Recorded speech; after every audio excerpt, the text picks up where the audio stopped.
Vatos, thanks for tuning in to yet another video. Infamous here. We're going to be looking at a couple bikes here today. If you guys already saw the title, then it's mainly on the gatekeepers of the full frame big V twin Harley-Davidsons.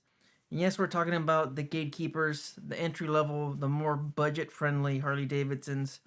Now, if you're not too into all the safety features or all the other stuff, you know, big tanks, ABS, inverted forks, anything like that, you just want a Harley-Davidson, then you do have a few options. You have the Street Bob, and then you also have the standard.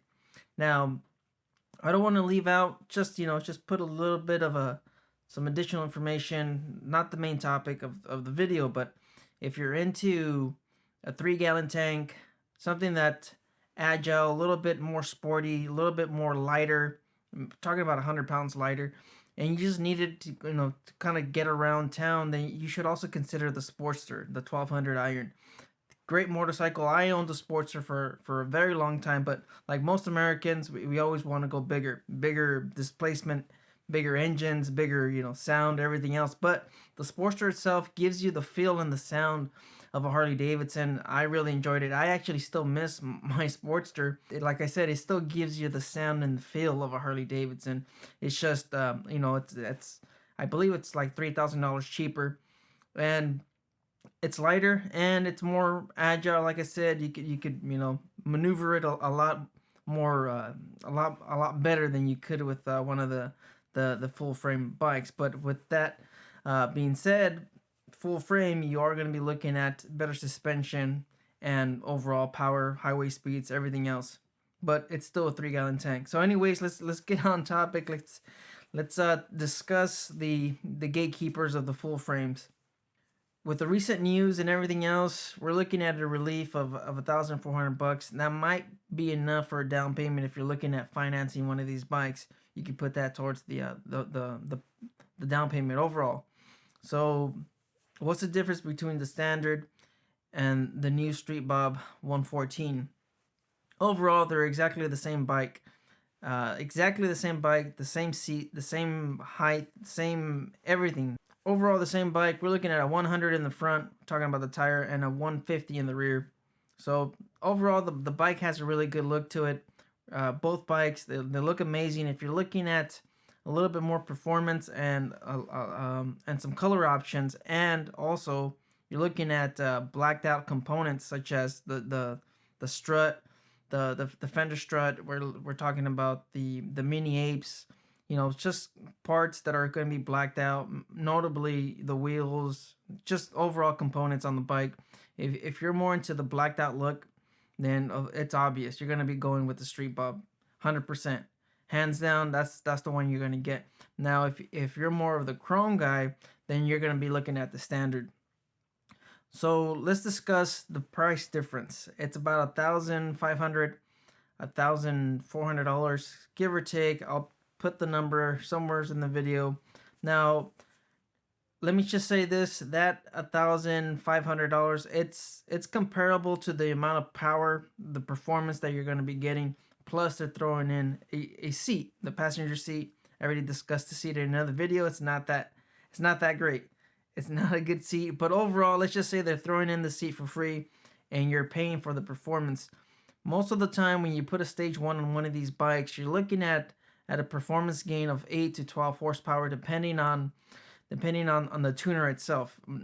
Just depending on the tuner, you're looking at about 12 horsepower. If you decide to void your warranty, I already made a video on this, or if you decide to keep your warranty, you're looking at 8 to 9 or maybe even 10 horsepower, depending on what you put on the bike. A 2-in-1 is going to give you a slightly more performance over a 2-in-2 exhaust. It just depends on what you put on it.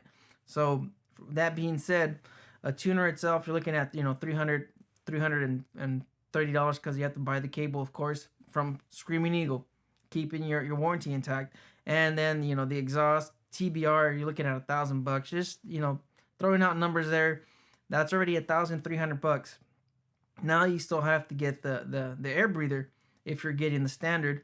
And that could be anywhere from $300 to $500. Now you're over that mark. Now you're over that amount. So a lot of the times Harley-Davidson, they really do price their bikes accordingly. Like I mentioned in my lowrider and the Street Bob video, they really give you a good reason to kind of, you know, move up the price tier. And 8 to 9 horsepower between the Street Bob and the standard. If you're looking at performance, and that's pretty much a no-brainer. And on top of that, if you wanted that the blacked out look of the components of the bike, then, you know, hands down you're gonna go with the Street Bob, and that's gonna run you at $15,000. Overall, that being said, I test rode the Street Bob last year, the 2020 model. Like I said, it's the exact same bike. It felt great. I'm 5'7". You know, I'm a little bit shorter than the average person, so, you know, keep that in mind. The bike's gonna fit you pretty good with those mini apes and the mid controls, slightly forward mid controls. It fits perfectly. I really like the whole feel of the bike. I enjoyed it. You know, the suspension, I'm not too heavy. I'm about 175 pounds, sometimes 180 pounds, somewhere in that range. You know, there wasn't any complaint about the overall suspension of the bike. It felt great. The overall styling of the Street Bob and the standard, it's a minimal overall bobber look. And if you guys seen bobber builds or anything like that, you've seen, you know, chopped fenders, you know, components being removed, just, you know, everything. It's just the bare essentials on the bike and what it is, or what it means to have a motorcycle. It's just, you know, just the bare necessities. And with the Street Bob in this year, 2021, they decided to throw in the passenger seat, which is nice. I think that's kind of a freebie. It's a $200 passenger seat, not the best seat, not something that you probably want to have somebody on there for maybe about 15-20 minutes, but it's, you know, I guess if you know, had to say something nice, then you know what, it's nice. Most people in the comments have mentioned that it's not the ideal seat for a passenger, but they do use it as a buffer to protect the paint on the rear fender when they install a sissy bar or something like that. You know, one of those larger sissy bars where you could put your bag and your equipment if you didn't like the saddlebags or anything like that. So I digress. Let's get back on topic. Overall, it's a great bike. Both of them, you know, they feel great. I didn't get to test ride the standard because the standard, it was actually, they actually announced the standard a little bit after my purchase of the Lowrider S. And if you're looking at, you know, around the town, like I mentioned earlier in the video, I would probably consider the Sportster. It's also a good bike. It's a good looking bike. They have tons and tons of aftermarket components for that bike. And if you're looking at probably more of a performance, more of a modern type of bike, then I'd probably suggest you guys to wait for the 1250 Custom. I don't know when it's going to be coming out. You know, they've announced it. They have the Bronx, they have the Pan America. The Pan America is coming out in May. You know, there's benefits either or. It looks like Harley-Davidson has been able to get some of the cons when it comes to liquid cooling with that new Rev Max engine. You know, some of the lifts, the valves, the adjustments. You know, there's a lot of news there. I don't want to go over it. You guys want to look at those stats, I'd suggest you guys to go see Matt Laitlaw's video on the Revolution Max. It's a good video, a lot of information.